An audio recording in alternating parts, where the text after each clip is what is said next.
네, 시청자 여러분 안녕하십니까. 전국 9개 민영방송과 국회방송이 함께하는 특별 대담 진행을 맡은 이재용입니다. 반갑습니다.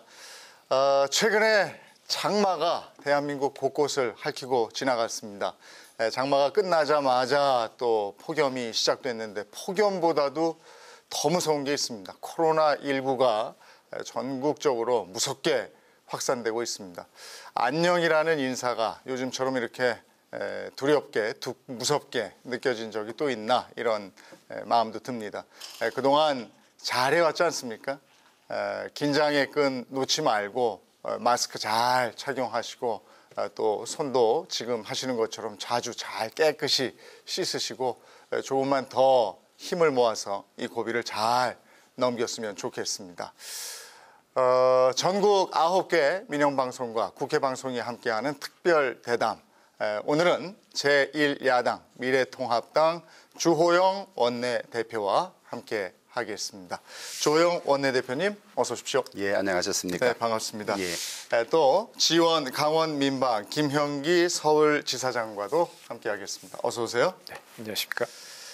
네, 코로나19 확산세가 가파릅니다. 8월 임시국회도 개원이 됐는데 글쎄요, 아무래도 화두는 코로나와 관련된 것이겠죠? 예, 지금 3, 4월에 대구 코로나가 아주 확산이 돼서 네. 걱정을 하고 그 뒤에 좀 소강 상태를 보였는데 8월 12, 13일부터 다시 수도권에 확진자가 기하급수적으로 늘어서 예. 대단히 걱정스럽고 저희들도 오늘 오전 11시에 국회의장 주재로 여야 원내대표가 모여서 이런 확산 상태에서 8월 결산국회 또 9월 정기국회를 어떻게 할지 네. 또 국회 방역 대책은 무엇인지 이런 것들을 논의하고 대책을 수립한 그런 상황입니다. 아니, 다들 걱정입니다. 코로나19가 좀 잠잠하나 했더니 그때 또 장마가 50여일 왔죠. 장마 이제 그치나 했더니 또 코로나19가 또 오고 막 무덥고 이렇습니다. 그렇습니다. 지난 장마 그 수해복구 현장에 직접 다녀오셨잖아요. 저희들이 이제 충주 단양, 예. 그다음에 하동, 구례, 남원 이렇게 이제 다녀왔는데 저는 네. 한 4일간 복구 활동을 지원하고 그래 했었는데 가서 막상 보니 이 방송이나 신문에서 봤던 것보다는 훨씬 더 피해가 크고 처참하더라. 예. 그래서 어떤 일이 있든지 수해를 미리 막아야 하고 유비무환의 정신으로 대비를 해야지 이 예방에 드는 비용보다는 피해가 있고 난 뒤에 복구하는 데 드는 비용이 몇 배나 더 하다. 네. 그리고 의식주 생계 대책을 다 잃어버렸으니까 이분들이 먹고 입고 자고 할 데가 없으니까 예. 정말 국가가 더 경각심을 가지고 책임을 져야 하고 저희들 국회도 예산 배정이라든지 예. 또 이런 데 훨씬 더 신속하게 각별한 관심을 가지고 해야 되겠다 그런 생각을 가지게 됐습니다. 50여일이나 비가 와서 속수무책이었다 이런 얘기도 하는데 구체적으로 어떤 대비를 해야 될까요? 저는 그렇게 생각하지 않고요. 이게 관제나 인재가 많이 겹친 것이다. 네. 저는 그렇게 보고 있습니다. 특히 이 섬진강 수계의 경우는 작년에 물 관리 일원하라 그래서 말하자면 수질 관리는 환경부, 그다음에 수량이나 하천 관리는 국토부가 하다가 네. 이것을 환경부로 이관을 댐 관리를 이관한 상태인데 이관 과정에서 전문성이나 이 인계나 이런 것들이 좀 경험이 부족한 측면이 있고 이래서 홍수가 예상이 되면 예비 방류를 해서 댐을 비워야 비가 많이 올 때 댐에도 채우고 이렇게 되는데 이 홍수가 예상되고 비가 많이 왔음에도 불구하고 네. 방류를 하지 않고 댐 저수량의 90% 이상을 채우고 있다가 갑자기 물이 많이 들어오니까 댐이 넘칠 것 같으니까 일시에 방류를 엄청나게 해버린 겁니다. 미리 물을 서서히 이 홍수가 안 날 정도로 흘려보냈어야 되는데 그런 측면이 대단히 많았고 또 섬진강 같은 경우는 하동군수의 이야기를 들으니까 이 토사가 썰려와서 하천에 말하자면 이 강 한가운데 섬들이 여러 개가 생기고 거기에 나무들이 자라고 이래서 그걸 빨리 제거하지 않으면 홍수가 난다고 여러 차례 중앙정부에 건의를 했는데 하천을 그대로 둬야 한다는 것 때문에 그런 것이 겹쳐서 피해가 왔다 이렇게 주장을 하고 있어서 이게 경각심을 가지고 대비를 하면 막을 수 있는 것이 이 피해가 크구나 이런 생각이 들고요. 천재로 돌리기에는 우리 대비나 준비가 너무 부족했다. 그런 것을 절실히 느꼈습니다. 수해 현장 방문하시면서 직접 또 가서 뭐 작업도 하시면서 안타까움이 많으셨군요. 그랬습니다. 예. 원내대표 취임 100일이 지났습니다. 원내대표 취임 100일 어떻게 회고를 하시는지 모르겠습니다. 기자회견 뭐 여러 가지 그 뉴스에서도 다뤄지곤 했는데 글쎄요, 이게 10년 같으셨습니까? 아니면 한 일주일 정도 지난 것 같습니까? 100일이 정말 아득하게 먼 시간으로 느껴졌고요. 첫째 이제 우리 당내 문제, 그다음에 정부 여당과의 관계, 예. 이제 국민과의 관계 이런 세 가지 측면에서 볼 수가 있는데요. 우리 당 내부적으로는 비례한국당과 통합을 하고 그다음에 비대위를 출범시키고 당사를 구하고 네. 그다음에 저희들끼리 여러 차례 그 의원총회를 통해서 이제는 우리 당 안에서 우리끼리 서로 분열하고 하는 일은 없고 잘 뭉쳐져 있어서 당 안으로 볼 때는 100일이 비교적 성공적이었다 그렇게 네. 보고 있고요. 정부 여당과의 관계, 국회의 관계에서는 민주당이 말로는 협치를 외치지만은 네. 176석의 힘 자랑을 자주 하는 바람에 협치는 되지 않고 네. 상임위원장도 모두 가져가는 어떤 이런 네. 점에서는 의회 민주주의가 많이 훼손되고 우리로서는 정말 소수의 의견이 무시당한 100일이었다. 이제 이렇게 보고 우리 국민들과의 관계에서는 마침 이 취임 100일을 맞아서 저희들이 일부 여론조사에서 민주당을 거의 3년 10개월 만에 예, 추월한 것도 나오고 이래서 네. 국민들과의 관계에서는 이제 우리들이 하는 노력을 보고 국민들이 인정해 주기 시작하고 마음을 주기 시작하는구나 네. 이런 것을 느낀 100일이었습니다. 아. 그래서 정부 여당과의 관계에서만 좀 잘 되면 예. 정부 여당이 협치와 상생을 하기만 하면 네. 우리 당으로서도 좋을 테고 국가적으로 이런 위기의 순간에 예. 국민들도 안심하고 좋을 텐데 네. 그 민주당이나 청와대가 좀 이 상생 협치를 입으로만 하지 말고 실질적으로도 협치가 자신들이 일하는 데나 그다음에 국가적 난제를 푸는 데도 도움이 된다고 인식 전환을 빨리 하는 것이 제일 급선무일 것 같습니다. 네. 예, 대표님, 그러면 그 얘기 조금 연장해서 취임 100일 기자회견 때도 그간 가장 힘들었던 일을 원구성 협상으로 얘기하셨습니다. 그래서 그 시절로 돌아가면은 그 당시 이제 민주당이 법사위원장을 제외하고 7개 상위원장 몫을 제안을 했는데 그때 이제 받지는 않으셨죠. 그때 선택에 대해서는 지금도 후회는 없으신 건가요? 이제 그 법사위원장을 민주당이 가져가겠다고 계속 주장을 하니 그러면 법사위원장을 가져오면 당신들은 우리에게 무슨 위원장을 주려고 하느냐.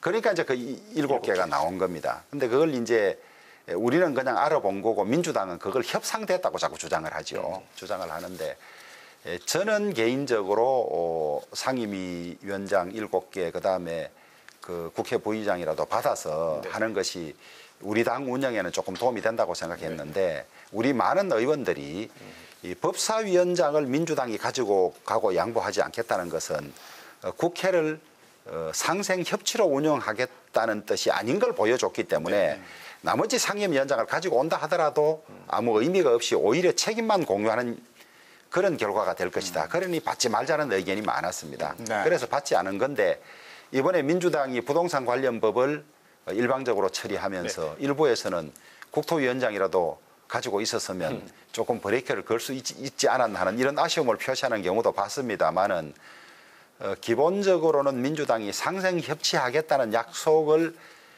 지킬 수 있어야만 상임위원장 구성에 변화가 올 수 있지. 그렇지 않고는 변화하기가 어렵다고 그렇게 보고 있습니다.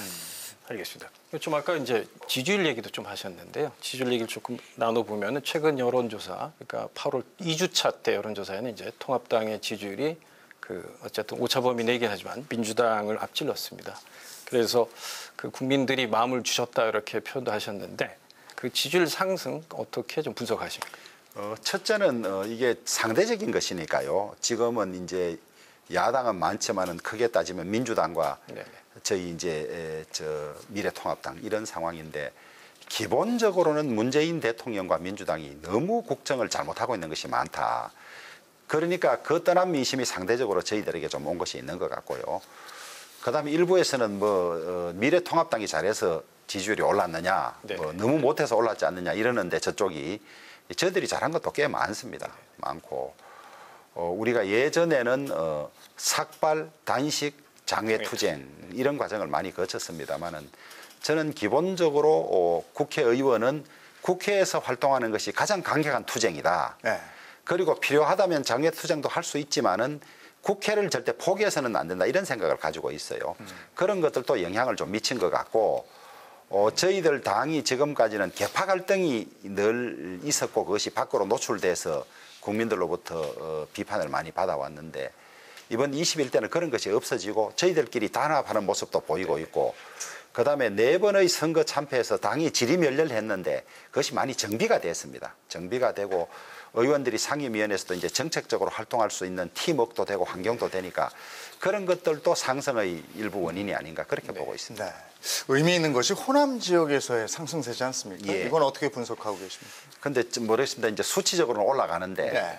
저희들이 제일 좋았을 때가 10%대 이상 지지율이 있었을 때가 있는데 갈수록 뭐 저희들도 조금 열심히 안 했지만은 지지율이 낮아져서 뭐 3%, 4% 이러다가 이제 올라가기 시작한 건데 저희들은 진정성을 가지고 계속 노력하면 마음을 열어줄 것이다 그렇게 생각을 하고 결국 호남에 계신 분들도 정의, 형평, 그다음에 대한민국 전체 이익에 어느 당이 노력하느냐 뭐 이런 것도 보실 것 같고 또 정치의 기본이 견제와 균형이라는 점도 가지고 설사 저희들이 좀 못하더라도 저 못하는 데도 힘을 좀 실어줘야 견제 균형이 되지 않겠나 이런 생각도 하시는 것 같습니다. 네.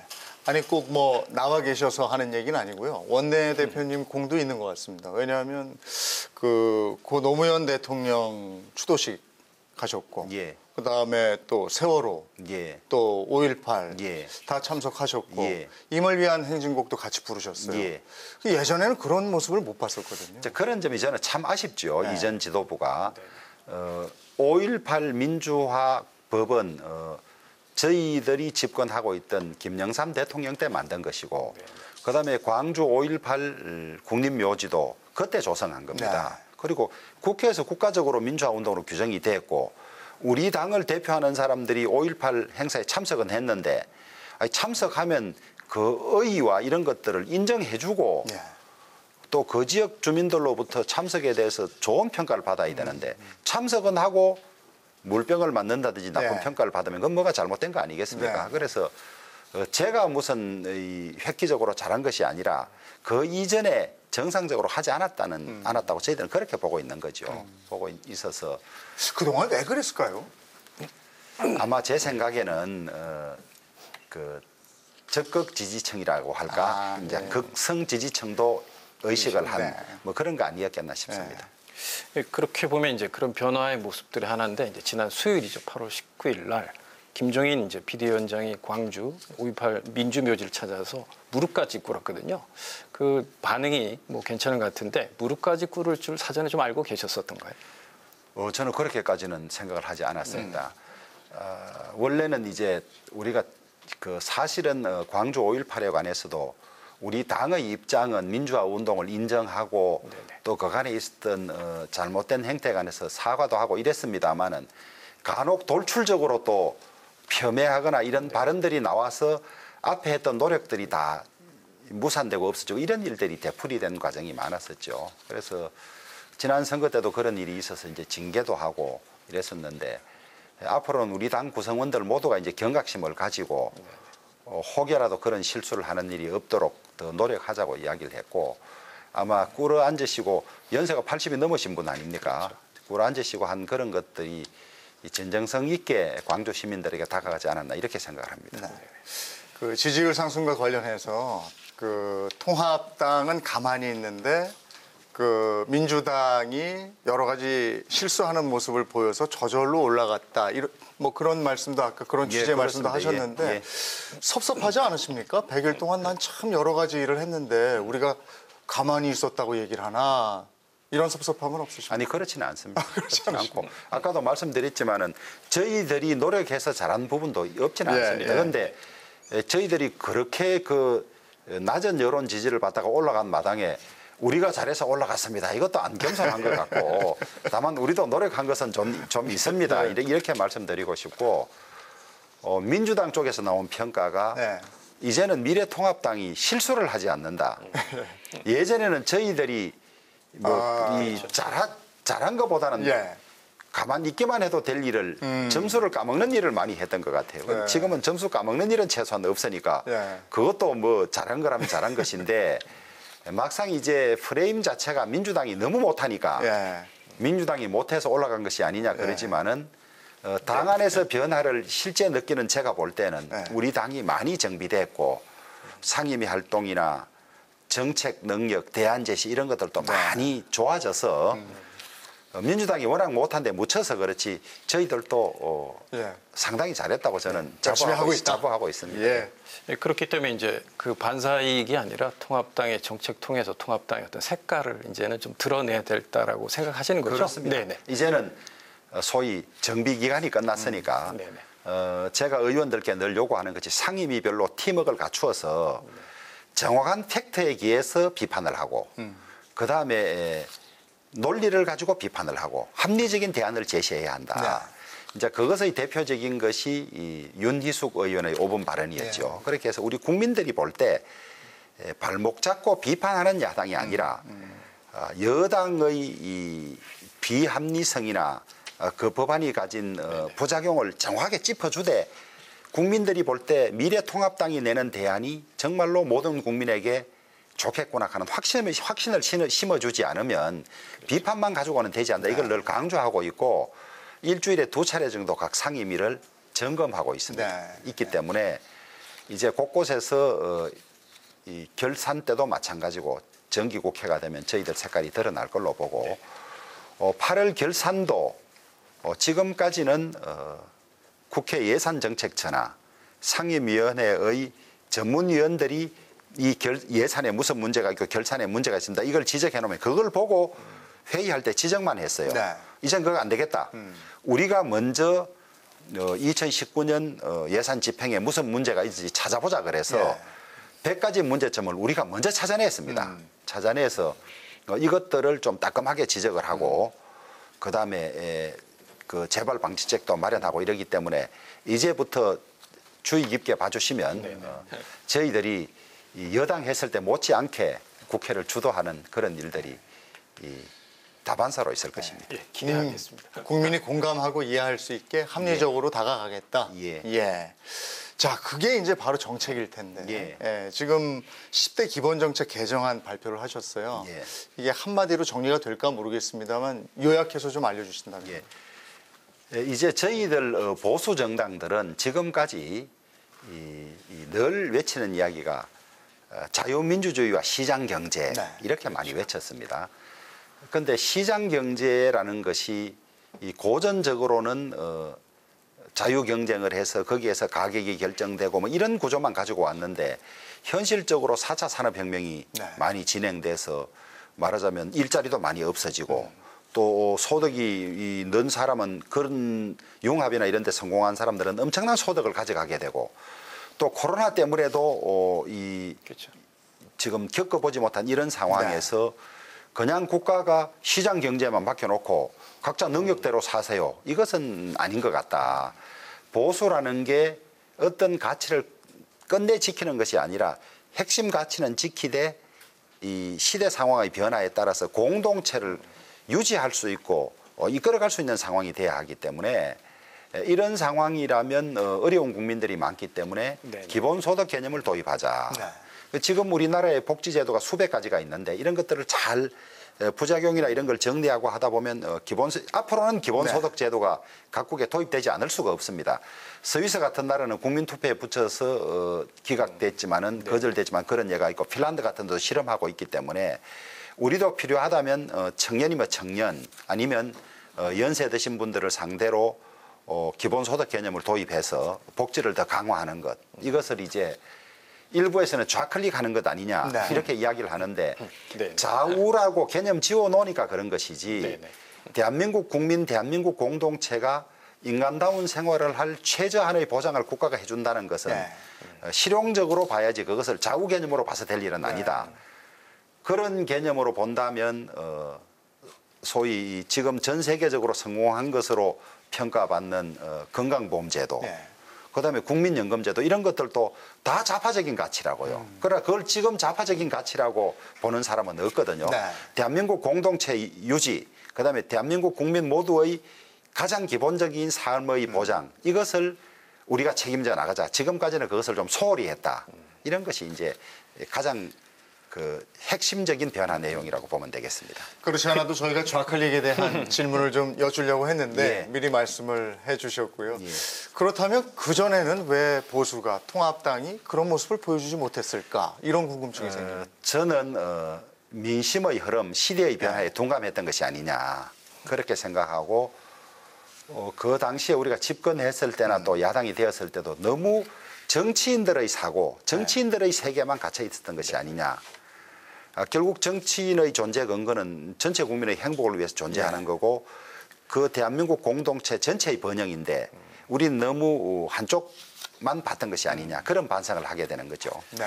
그래서 뭐 좀 아까 얘기했듯이 이제 약간 좌클릭 때문에 분명히 중도층의 어떤 마음은 좀 얻었는데 우리 그 통합당의 기지 기반인 그 열성 지지층, 보수층들의 어떤 반발이다 이런 불만들이 전혀 없지는 않을 것 같은데. 그렇습니다. 네네. 근데 그런 부분들은 어떻게 좀 그것은 살려? 우리 내부의 네네. 소통 문제라고 생각을 합니다. 그런 분들도 우리가 이렇게 해서 이런 정책을 하게 되었고 이렇게 하지 않으면 어떤 문제가 있습니다라고 설명을 하고 그것을 받아들이게 되면 저는 네네. 괜찮을 거라고 봅니다. 그 의료보험, 건강보험 이야기했습니다만 지금 와서 건강보험을 잘못된 거라고 하지 말자는 사람이 누가 있겠습니까? 네, 그런데 지금 다시 들여다봐도 재산 많이 가진 사람은 병원비를 많이 내야 되고 자기가 실제 그만큼 병원비를 안 지출해도 많이 부담하고 하는 걸 당연하게 여기지 않습니까? 그래서 이것이 우리 집권에도 도움이 되고 당으로 볼 때 집권에도 도움이 되고 그걸 떠나서도 대한민국 국민들의 이 최소한의 이 삶의 질을 유지하기 위해서는 꼭 필요한 것이고 네. 이것이 보수의 가치와 어긋나는 것이 아니다. 이런 것들을 꾸준히 설명을 하는 과정이 필요할 거라고 생각합니다. 미래통합당입니다. 미래통합당. 당명을 바꾸실 예정이죠? 그래서 지금 국민들께서 우리의 이름을 지어 주십시오. 예. 이렇게 해서 공모를 했는데 예. 제가 숫자를 정확히 기억하지 못합니다만은 13,100 건의 그래서 한 10,000건 정도 예, 왔다고. 넘었답니다. 오늘 예, 아침에 들으니까 예. 공고가 들어와서 네. 그 과정을 거쳐서 아마 당명을 정하고 예. 저희들이 여의도의 당사를 16년 만에 구했는데 네. 아마 지금 입주자들이 나가는 시간이라든지 인테리어 하는 시간 이걸 거쳐서 10월 말경이나 11월경에 입주하도록 그렇게 돼 있습니다. 네. 그 전에 이름을 확정해서 예. 새로 들어갈 때 그 건물에 우리 당 간판을 예. 바뀐 이름으로 단다. 예. 아마 이런 계획을 가지고 있는 것 같습니다. 설레시겠습니다. 그렇습니다. 그런데 하도 좋은 이름들이 당명으로 많이 쓰여서 예. 지금 좋은 가치를 찾다 보면 이미 썼던 이름들이 많아서 참 어려운 상황이 되기는 했습니다만은 우리 당의 핵심 가치를 담고 또 당명이 좀 국민들에게 친근하고 부르기 좋은 그런 당명을 좀 찾아주면 좋겠습니다. 그래서 지금 많이 들어오고 있는 게 새로움을 뜻하는 신, 예. 뭐 새로움 할 때 새, 예. 뭐 이런 게 또 국민 이런 예. 게 많이 들어왔다고 그러더라고요. 뭐 자유, 예. 공화, 예. 국민, 대한, 예. 뭐 미래까지 여러 가지 좋은 가치들이 많이 들어와 있습니다. 예. 아니 저 이 말씀 여쭈니까 기분이 아주 좋아지신 것 같아요. 예. 근데 그 이름이 길수록 좋은 가치를 많이 담을 수 있는데 예. 그러면 또 부르기가 어려우니까 예. 우리 국민들이 제일 부르기 좋아하고 추구하는 가치를 담아주면 좋겠다고 네. 주문은 그렇게 해놓았습니다. 예. 색은 어떻습니까? 당 색도 당명 못지않게 중요한 것 같은데. 지금까지는 우리도 당 색깔이 많이 바뀌었죠. 예. 이제 빨강색을 쓰다가 또 분홍색을 쓰다가 이런데 제가 지금 듣기로는 전문가들 사이에 네. 굳이 단색을 할 필요가 있겠느냐. 다양한 가치를 포용한다는 의미도 네. 있고 그다음에 지금 이 여당이든 야당이든 넥타이 말고 네. 이 옷을 당 색깔로 하기는 어려운 그런 상황이거든요. 그래서 저희들은 가능하면 당 색깔을 저희들 패션이나 네. 저희들이 입는 옷에도 반영이 될 수 있도록 하는 것까지도 고려하고 있습니다. 아마 몇 색깔을 섞은 당색이 나올 확률이 높은 예. 걸로 알고 있습니다. 그럼 당 색도 마찬가지로 그 이름 다 정하고 입주하고 이러실 때 함께, 짠! 함께, 예. 그렇군요. 예. 알겠습니다. 자, 9개 지역민방과 국회방송이 공동으로 마련했습니다. 특별 대담 미래통합당 주호영 원내대표와 함께하고 있습니다. 근데 이제 지역 얘기를 좀 해봐야 되겠습니다. 미래통합당 정강정책 초안에 지역 발전에 대한 것들이 좀 모호한 언급만 있고 구체적인 게 없다 이런 지적도 있던데 거기에 대해서는 어떻게 생각하십니까? 실제 그렇습니다. 그래서 발표되고 난 다음에 그 점에 대한 지적을 많이 받아서 제가 그 정강정책위원회에 국가 균형 발전에 대한 것이 너무 적다. 지금 소위 이제 지방 소멸 이야기까지 나오고 있는 마당에 좀 강화해야 되겠다. 그래서 주문을 해놓았고 위원장으로부터 특별히 이 마지막에는 강화하는 내용을 담아서 확정하도록 하겠습니다 하는 그런 답을 들었습니다. 들었는데 지금 이제 지역 9개 민방이 함께 참여하고 있기 때문에 더더군다나 중요한 얘기입니다. 그렇습니다. 국토 균형 발전이 국가 경쟁력을 향상시키는 데도 도움이 되고 그다음에 지방에 사시는 분들의 삶의 질이 균형 발전이 아니기 때문에 많이 낮아 있습니다. 그런 것을 위해서라도 중앙정부도 꾸준히 국토 균형 발전을 추진해야 하고 특히 저희 당은 지방에 근거를 둔 의원들이 많기 때문에 더더욱이 관심을 가지고 각별히 그 점에 대해서 노력을 해야 한다고 생각을 합니다. 김태년 민주당 원내대표는 자주 만나십니까? 아니면 전화 통화라도? 제가 예전에 원내대표들이 만났던 걸 알고 있는데 거기에 비하면 여당 대표가 야당 대표에게 공을 좀 덜 들이는 것 같습니다. 그러면 그쪽이 좀 더 적극적으로 전화도 좀 하시고 좀 그래야 하는데 숫자가 많아서 뭐 힘으로 밀어붙이면 된다고 생각하는지 예전에 저희들이 여당 할 때도 수시로 직접 찾아가고 전화하고 그랬는데 조금 저 횟수적으로 볼 때는 그렇게 부지런하진 않은 것 같습니다. 그렇습니까? 아니 근데 행정수도 이전 이슈를 던졌단 말이에요. 근데 거기에 대해서는 어떻게들 생각을 하시는지. 그 이제 그 정부 중앙부처 13개가 세종시에 가 있는 상황에서 국회에 오고 하는데도 낭비적인 요소가 많고 그다음에 뭐 길 과장 뭐 무슨 토국장 이야기가 있지 않습니까? 과장들이 늘 길에 있고 뭐 이런다고 해서 그 비효율을 없애고 세종시를 완성된 자족도시로 만들 필요성은 저희들도 다 느끼고 있는데 불쑥 행정수도 이전 문제를 던졌습니다만은 행정수도 이전은 2004년 헌법재판소 결정으로 위헌성 문제가 먼저 제거돼야 논의할 수 있는 것이고 그러나 그 이전에도 국회와 행정부 간의 비효율을 제거하기 위한 국회 분원의 설치라든지 이런 것들은 저희들이 좀 더 적극적으로 적극적인 태도를 가지고 임하려고 하고 있는데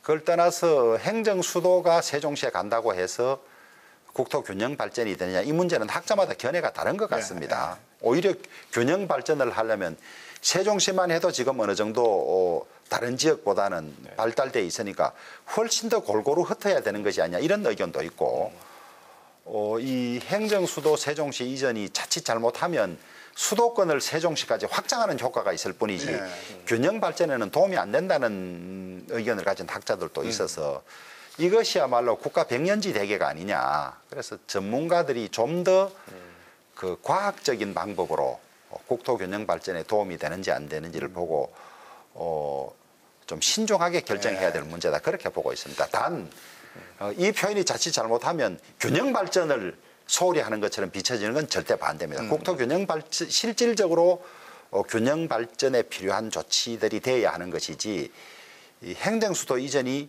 마치 이 균형 발전의 완성인 것처럼 비춰지는 것은 경계해야 된다. 이런 말씀을 드리고 싶네요. 그래서 지금 행정수도 이전에 대해서 당의 지도부가 이제 공식적인 입장을 아직 내놓지 않고 있어서 알다시피 이제 충청권 의원들은 행정수도 이전을 원하고 그다음 수도권 의원들은 좀 반대하는 그런 그 혼란스러운 모습이 좀 있는데 뭔가 그래도 그 방금 얘기한 취지는 알겠지만은 그래도 뭔가 당의 입장 정리는 좀 한번 필요한 시점이 아니냐. 근데 이제 저는 이 문제는 의원들만 결정할 수 있는 문제가 아니고 전체 국민들의 뜻이 반영돼야 하는 것이다. 그것이 위헌성이 있다면 개헌 과정에서 논의돼야 된다든지 아니면 일부에서는 뭐 국민투표까지 이야기를 했습니다만은 전체 국민의 뜻이 반영되는 과정을 거쳐서 결정돼야 하는 것이지 이 의원들이 이 결정할 범위는 넘어서는 것 아니냐 이런 생각을 또 전문적인 검토를 거쳐서 그렇습니다. 어떤 방향을 좀 잡아야 될 것 같아. 단 내년에 서울시장 재보궐선거가 있으니까 그런 과정을 통해서 이게 국가적인 아젠다가 돼서 국민 전체의 결정으로 돼야 하는 것이지 아무리 국민의 대표라 하더라도 국회에서 그냥 결정할 수 있는 성격은 아니지 않느냐 그렇게 보고 있습니다. 이게 이제 국회까지 다 가자 이런 거잖아요. 예. 그 부분에 대해서 어떻게 생각하십니까? 그것은 제가 헌법재판소 그때 결정이 네. 대통령과 국회가 가는 것은 헌법 상황이다 이렇게 네. 결정해 놓은 것이기 때문에 국회가 다 간다면 그 문제가 선결돼야 됩니다. 네. 위헌성 문제가 먼저 제거돼야 되죠. 민주당이 국회 특위 그다음에 지금의 예측으로도 국회가 옮기는 데만 국회 건설 비용만 1조가 넘게 드는 걸로 돼 있어요. 예. 그런 여러 가지 문제점들이 다 검토되고 난 다음에 국민적 합의를 거쳐서 결정돼야 한다. 그렇게 보고 있습니다. 계속 조금 더 신중해야 한다. 그렇습니다. 그렇고 말 겁니다. 예. 그러면 민주당이 국회 특위 제안할 것 같은데 그거는 어떻게 됩니까? 그래서 이제 이미 제안이 왔는데 처음에는 행정수도 이전 특위를 만들자 그러다가 그렇다면 우리가 행정수도 이전을 전제로 하는 특위는 받아들이기 어렵다. 그래서 이제는 국토균형발전 특위 하고 그 과정에서 논의가 될 수 있도록 해보자. 뭐 이런 정도로 의견 접근을 보고 있습니다. 네. 그게 맞습니다. 그래서 방금 얘기했듯이 이제 행정수도 이전이 전제가 아니고 그 지역의 어떤 균형 발전을 위해서 그 정책이 좀 필요하다고 보시는데 예. 특히 이제 알다시피 지난해 말 기준으로 수도권 인구가 비수도권 인구를 추월했고 예.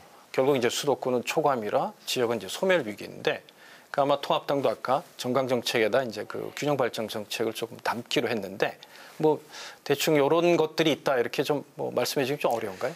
근데 이제 가장 기본이 이 국토균형 발전 목소리는 높았는데 실제로 이 중앙 정부나 국회가 장기간의 계획을 가지고 꾸준히 해야 이게 되는데 실제 이 균형 발전 이야기가 나온 것은 이미 70년대부터 나왔지 않습니까? 그러나 갈수록 오히려 악화만 됐지 이 지방 소멸 이야기까지 나오니까 이게 정말 국가적인 과제를 가지고 모든 영역에서 교육, 의료, 그다음에 무슨 이 국토 개발 이런 모든 영역에서 장기적으로 가야만 가능한 일이지.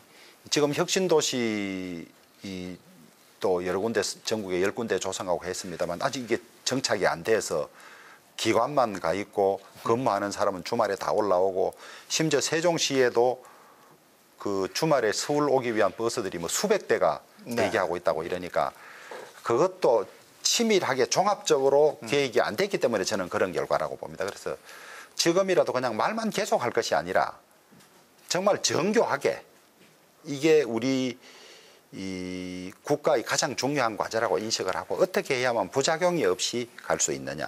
지금 나오는 이야기 보니까 혁신도시가 성공하지 못한 이유 중에 하나가 교육시설이 같이 들어가 있지 않기 때문에 안 된다든지 이런 문제점들이 나왔으니까 그런 걸 철저히 점검해서 독일이나 유럽처럼 어디에 살더라도 똑같은 삶을 누릴 수 있도록 하는 것이 전제가 돼야 되는데 너무 구호로 외치기만 하고 치밀함이 부족했다.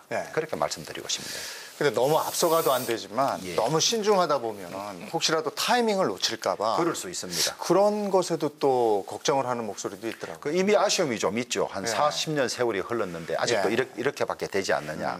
이런 세월이 이런 아쉬움이 있는데 지금이라도 좀 집중적으로 종합적으로 계획을 세우고 추진할 필요가 있다. 그렇게 봅니다. 그러려면 서로 간의 소통이 좀 더 잘 돼야 될 텐데.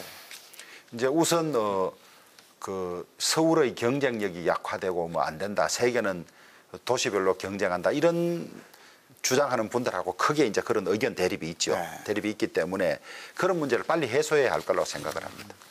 자, 8월 임시국회 중입니다. 이번 임시국회의 쟁점은 뭡니까? 이제 원래 8월 국회는 8월 16일부터 31일까지 전년도 결산을 하는 결산국회가 목적으로 되어 있습니다.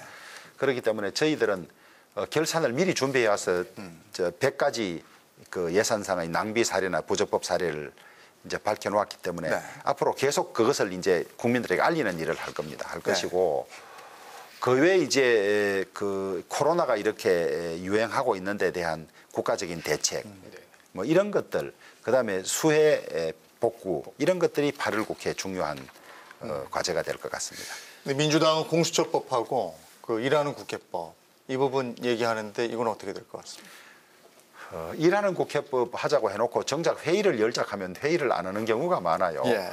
우리 가방위도 지금 소집이 됐는데 민주당이 안 응해서 저희들끼리만 진행을 하고 이랬는데 말이 좋아서 일하는 국회지 그냥 자기들 편하게 그냥 법안이나 하는 거 통과시키는데 하려고 이름만 그렇게 붙인 것이고요. 그것은 더 논의가 돼봐야 할 걸로 생각을 하고 공수처 후속 관계법들은 이제 절차가 있어서 저희들은 위헌 심판이 진행 중에 있으니까 보고하자는 거고 저쪽은 그냥 자꾸 밀어붙이려고 하는데 저희들이 볼 때는 동의하기 어려운 것이 검찰을 독립적으로 잘하는 검찰을 저렇게 자기들 수사한다고 인사 가지고 해체에 가깝게 해놓고 이제는 공수처도 사실 필요 없게 됐는데 검찰이 자기들 살아있는 권력 수사할까 봐 공수처 자기들 사람 임명해서 이 검찰을 좀 제어해보려고 했던 것은 목표가 다 달성된데도 왜 저러는지 모르겠어요. 그래서 공수처장 추천위원을 추천해달라고 요청이 와 있고 네. 저희들은 지금 위원 결과를 보고하자 이렇게 네, 하고 네. 있는데 민주당의 일부 의원들이 그러면 미래통합당이 가지고 있는 추천권을 빼앗아서 자기들이 다 가져가는 법안을 내겠다 이러고 있어요. 그런데 그 말은 우리가 작년에 민주당이 소위 패스트 트랙으로 저렇게 갈 때 이게 무소불위의 국가수사기관을 만든다 그러니까 무슨 소리냐. 야당이 추천권 2명 가지고 있어서 이 두 사람이 반대하면 전혀 안 되고 중립적인 기관으로 하겠다. 이 말을 기본을 깨는 것이거든요. 그래서 그런 법을 낼지 안 낼지는 모르겠습니다. 이제 저는 양심이 있다면 안 낼 거라고 보는데 내게 된다면 또 되는 대로 저희들이 거기에 따라서 대응하려고 합니다. 그래도 공수처장 후보 추천위원 선정 작업은 하고 계시는 거죠? 내부적으로는 상당히 준비를 하고 있습니다. 어쨌든 기본 입장은 공수처 반대지만 예. 저쪽에서 또 법을 바꾸어서 자기들이 몽땅 추천위원을 가지고 가려고 하는 상황이 오면 저희들이 추천하는 걸 고려해 봐야 하지 않을까 이렇게 생각하고 있습니다. 이 중요 전략을 다 말씀드리면 대표님 좀 아까 뭐 잠깐 언급됐는데 이제 8월 임시국회가 이제 결산 국회인데 아까 코로나 피해 그다음에 이제 수해 피해도 있어서 추경 얘기가 좀 4차 추경 얘기 좀 있었는데 정작 정부 여당은 뭐 만지작거리다 접었거든요. 근데 대표님도 4차 추경을 좀 필요하다 이런 얘기를 하신 바가 있는데 지금 현재 입장은 어떻습니까? 저희들이 현장에 가보니 수해 현장에 가보니 이 정부는 이번 수해 피해를 5천억 정도로 보는 것 같습니다. 그런데 중앙정부 예비비가 3조 넘게 남아있고 그다음에 시도의 이 가용한 예산도 2조 이상 남아있어서 5조가 있기 때문에 추경이 필요 없다 이런 입장입니다. 그런데 저희들이 판단할 때는 피해가 조 단위가 훨씬 넘어섰고요. 그다음에 지금 있는 기존 예비비로 피해 보상이 안 되는 게 많습니다. 그냥 수재로 가옥이 전체 못 쓰게 된 데는 민간 가옥은 지금까지 100만 원, 상가는 200만 원 줬거든요. 그걸 이번에 이제 시행령을 개정해서 2배를 올렸는데 200만 원, 400만 원인데 이 200만 원 가지고는요. 수해 입은 집들 가보니까요. 모든 가재도구 다 못 쓰고요. 장판 벽지 다 뜯어냈어요. 이거 200만 원 가지고는 되지 않고 그다음에 예비비로는 이걸 지원할 방법이 없어요. 그래서 저희들은 지금 국가 재정 건전성이 문제이고 어렵지만은 국가의 존재 이유라는 게 재난을 당한 국민들이 기본적인 생활을 해줄 수 있도록 하는 거니까 추경을 통해서 그걸 해주자. 우리는 그런 입장이거든요. 그러니까 이제 누가 재정 건전성 걱정하던 정당이 왜 해주자고 하느냐. 아니 제일 급할 때는 빚을 내가라도 해야 되는 거지요. 다만 긴급하지 않은데 빚을 내서 많이 써버리니까 우리가 그걸 걱정한 거지. 아니, 꼭 필요한 건 하자 이런 입장인데 다만 이제 정부 여당이 아직까지는 예비비로서 가능하고 추경을 안 하겠다고 하고 있는 입장입니다만 저희들이 피해 상황이나 그다음에 이 피해 복구 상황을 정확히 보고를 받아보고 기존 예비비 가지고는 부족하다면 저희들이 4차 추경을 또 주장하려고 하는데 현실적으로 지금 기재부가 내년도 예산을 9월까지 내야 되고 이 작업에 날밤을 새우기 때문에 추경 필요성이 있어도 짤 수가 없다는 하소연을 들었습니다. 또 이 부분은 어떻게 생각하시는지 모르겠어요. 공직선거법 개정안이요. 그 이제 4선 이상 하지 마라 이거 아니겠습니까? 근데 다선 의원이시잖아요. 근데 이제 저는 아주 무익한 논쟁을 제기했다고 보고 있습니다. 왜냐하면 그 문제를 제기한 분들도 지금 하는 분들은 선수에 관계없이 초선으로 친다. 네. 그러면 1년 했으니까 1년도 채 못했으니까 12년 뒤의 일이란 말입니다. 12년 뒤의 일을 지금 결정해 놓은다 해서 그 유지될 리도 없고 실익이 별로 없는 일을 네. 이 바쁠 때 무익한 논쟁을 제기했다 저는 그렇게 보고 있고요. 그다음에 다선이 되면 다선들이 이 자리 잡고 있어서 이 새 정치인들 유입이 안 된다고 하는데 우리나라 각 정당들이 선수 많은 사람을 그 퇴물 취급해가지고 잘하는 사람도 다 공천 안 주고 그래요. 자연적으로도 그런 기전이 네. 이루어지고 있는데 강제적으로 선수 높은 의원들을 못하게 하면 아마 우리 국회 경쟁력이 훨씬 떨어질 겁니다. 떨어지고 그 우리가 외국에 비해서 의회가 행정부를 효율적으로 견제하지 못하는 이유가 초재선이 많아서 그렇다는 네. 지적이 있거든요. 그렇게 되면 행정부는 전문성을 가지고 오래 한 분들이 있고 의원들은 그렇죠. 기간이 짧으면 국민을 대신해서 행정부의 독주를 견제할 국회 능력이 현저히 떨어지기 때문에 저는 논의 시기도 문제이지만 내용도 저는 그렇게 찬성하지 않습니다. 알겠습니다. 다음 선거 얘기로 한번 넘어가 볼까요? 이제 바로 다음 선거가 대선이에요. 예. 근데 지금 이 보수 쪽에서 통합당 쪽에서는 그 후보군이 뚜렷하게 보이지 않는다. 이런 얘기가 나옵니다. 이 부분이요. 오늘 제가 조금 전에 이 정치조사, 여론조사 전문가를 만났는데요. 외국은 여야 대선 후보를 같이 놓고 여론조사하는 나라가 없답니다. 없고 어느 정당의 대선 후보, 어느 정당의 대선 후보 이러면 그렇게 맞추는 거죠. 우리처럼 지금은 뭐 민주당 후보가 1, 2, 3위를 하고 뭐 우리 측 보수 쪽 후보가 후순위가 아닌 이런 여론조사하는 자체가 우선 방식이 없다는 것이고요. 하늘은 그 시대가 필요로 하는 사람을 이미 다 내놓았다는 말이 있어요.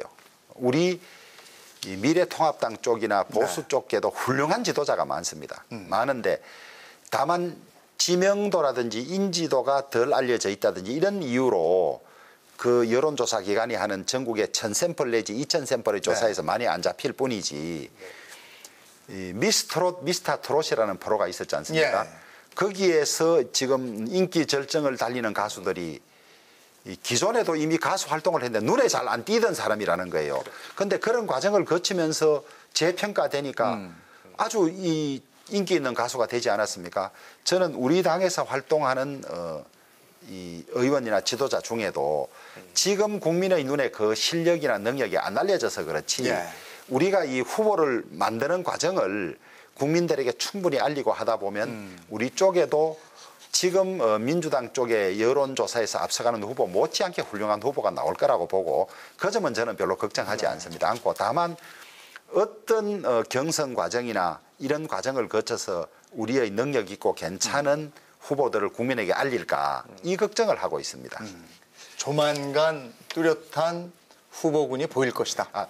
저는 우리가 이 후보를 만드는 과정 경선 절차지요. 네. 이런 것들을 많은 국민들이 참여하고 관심을 가질 수 있는 절차로 함으로써 거기에서 골라지는 과정 자체가 선거운동이 되도록 하는 예. 그런 과정이 거쳐지고 나면 아주 훌륭하고 국민의 지지를 예. 받는 후보가 탄생할 거다. 그렇게 자신합니다. 예, 알겠습니다. 바로 앞에 선거도 한번 얘기해 보죠. 4월에 이제 보궐선거 있지 않습니까? 예. 서울시장, 부산시장 예. 어떻게 생각하십니까? 지금 많아서 오히려 좀 추려야 되는 분위기 아닙니까? 모르겠습니다. 이제 부산은 많은 분들이 벌써 열심히 뛰고 있고요. 서울은 오히려 민주당 쪽은 후보군이 많이 오르내리는데 저희들은 그렇게 많지는 않습니다만은 부산시장이든 서울시장이든 민주당 출신 시장들의 치명적인 실수로 재보궐선거가 생기는 것 아닙니까? 네. 그리고 이 두 지역 재보궐선거에만 아까운 국민 혈세가 838억이 들어간다는 겁니다. 뿐만 아니라 그분들이 사고 때문에 그만두거나 사망하심으로써 시정 공백이 또 얼마나 많았습니까?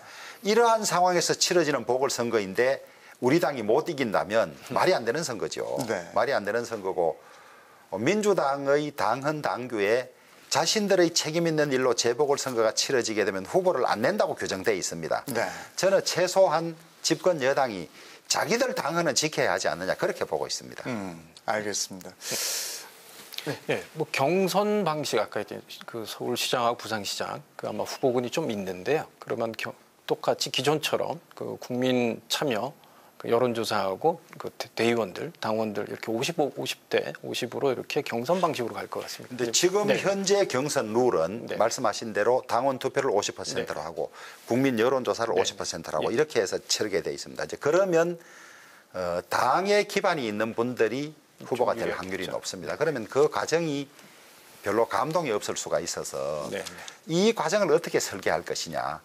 많은 국민들이 참여하는 과정을 거쳐야 경쟁력이 있으니까 이 과정을 지금 고민하고 저희들이 의견을 구하고 하는 겁니다. 그게 정해지면 이제 그런 당헌 당규를 바꾸겠지요. 네. 그래서 국민 참여 경선을 한다든지 아니면 방금 말씀하신 그런 절차로 당내 후보를 뽑고 완전 국민 경선으로 뽑아서 마지막에 두 분 중에서 국민이 선택하게 한다든지 뭐 이런 방식들을 지금 열심히 찾고 있는 중입니다. 네. 조영 원내대표의 별칭이 유발승이세요. 예. 근데 휴대폰 번호를 이렇게 보면 그 주지스님 1,200명 정도의 명단이 있다. 예. 이런 얘기를 들었는데 예. 아, 그렇습니까? 1,200명 넘죠. 그렇습니까? 근데 누군가가 그 유발성이라고 예. 그 머리카락이 있는 선임이다 뭐 이런 식으로 붙였는데 별로 네. 저는 유쾌하지는 않습니다. 어떤 의미에서 그렇습니까? 예? 그 유발성이란 말이 국민들에게 친근한 말도 아니고 네. 아니 정치하는 사람이 정치인이어야지 뭐 네. 선임이면 되겠습니까? 처음에 입문하실 때도 17대 때 예. 조계종 추천으로 입문을 하셨나요? 아니 뭐 추천도 있었지만 예. 뭐 제 실력으로 한 거죠. 알겠습니다. 오늘 그래 저 여러 말씀을 해주셨는데요. 그 우리가 국민들이 앞으로 미래통합당이 어떤 모습을 보면 좋을 것 같고 미래통합당은 국민들을 위해서 앞으로 어떤 노력을 하실 건지 그것도 좀 말씀해 주시면 좋을 것 예. 같습니다. 제가 아쉬운 것은 저희가 여당이 됐을 때 참 잘할 수 있었는데 못해서 정권을 넘겨줬다는 그런 아쉬움이 있고요. 지금은 저희들이 제1야당이기는 하지만은 103석이라는 한계가 있어서 네. 저희들이 국정을 주도하고 정책을 주도하는 데는 한계가 있습니다. 그렇지만은 민주당이나 지금 정권이 너무 못하고 있으니까 저는 이것이 야당 원내대표에서 평가하는 것이 아니라 많은 국민들이 이게 여론조사 지표로도 나타나지 않습니까? 뭐 이루 손으로 다 꼽기도 어렵습니다만 외교 안보도 지금 많이 흐트러져 있고 경제도 엉망이고 그다음에 사법적 정의 우리 사법기구들도 다 훼손돼 있고 이런 것들을 제발 정부 여당이 좀 잘해주면 좋겠다. 근데 지금 생각 자체를 바꾸지 않으면 그것이 불가능하기 때문에 그 점이 참 안타깝고요.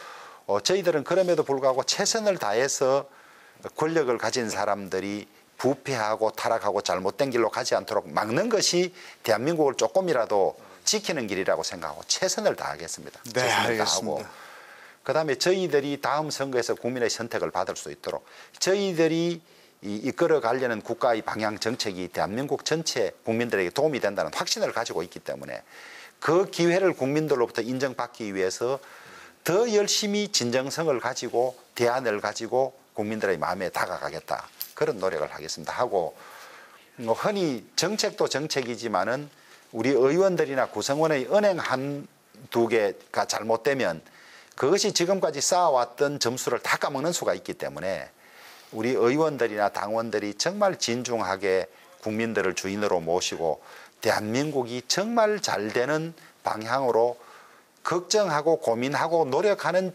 정당, 정치인으로 비춰야만 그런 기회가 오기 때문에 최선을 다해서 그렇게 하도록 하겠습니다. 알겠습니다. 김현기 기자도 1시간 동안 함께 하셨는데 한 말씀 하신다면. 그 대표님 이제 103석에 좀 열악한 상황인데 아마 원구성 협상 때 뛰쳐나오고 싶은 마음이 많았을 것 같습니다. 그런데 그 유혹을 뿌리치고 원내에서 투쟁을 계속하고 계신데 저도 앞으로 그런 모습을 통해서 수권 정당의 어떤 모습을 좀 쌓아갔으면 좋겠습니다. 네. 많이 도와주시길 바랍니다. 이 100일 기자회견에서 지금까지 패배주의였다면 이제는 자신감을 갖게 됐다. 국민만 바라보며 가겠다. 이렇게 말씀을 하셨습니다. 묵묵히 국민만 바라보며 걸어가시길 응원하겠습니다. 오늘 함께해 주셔서 고맙습니다. 예, 감사합니다. 김영기 기자도 수고하셨습니다. 네, 고맙습니다. 네, 오프닝에서도 말씀드렸습니다마는 그 코로나19 확산세를 꺾을 수 있는 유일한 방법은 국민 여러분의 협조입니다. 뭐 많이 덥고 힘드시겠습니다마는 마스크 잘 착용하시고 손도 자주 깨끗이 잘 씻으시고 에어컨 사용도 늘어나고 있는데 틈틈이 환기도 잘 하시는 거 잊지 마시기 바랍니다. 9개 지역 민방과 국회 방송이 함께 마련한 특별 대담, 저는 다음 시간에 인사드리도록 하겠습니다. 시청해 주신 여러분 고맙습니다.